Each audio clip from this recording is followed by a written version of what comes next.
به روزگار من تاثیر نرسانیده است.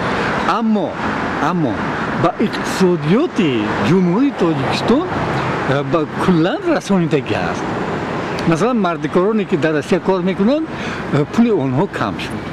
خب چون که پول روسیه شکست و اگر که $1 پیشتر اگر که 25-28 روبل بود حاضر نکنید 60 به خستگی است. این حساب کنید که نیمی معاش آنهایی که میگرفتن انمونه گرفتن حاضر. وقت کردی استان خانواده گو پو هست خورختم همش هیچ پول نیست.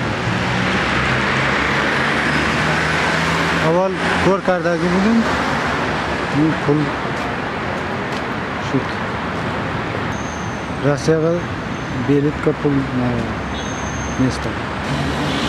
بابا تاثیر نکرده بیرون استادی خیلی ندیدیم ده یگون و دیگرگونیش ندیده هم چه پیش بود هم خیلی این بحران یک شاید بلایی است که به همه تاثیر میرساند و امسال هنرمندان نیز یعنی هنرمندان تویگرد به اصطلاح شکایت از آن کردند که امسال به خاطر این بحران اقتصادی تویها کم است.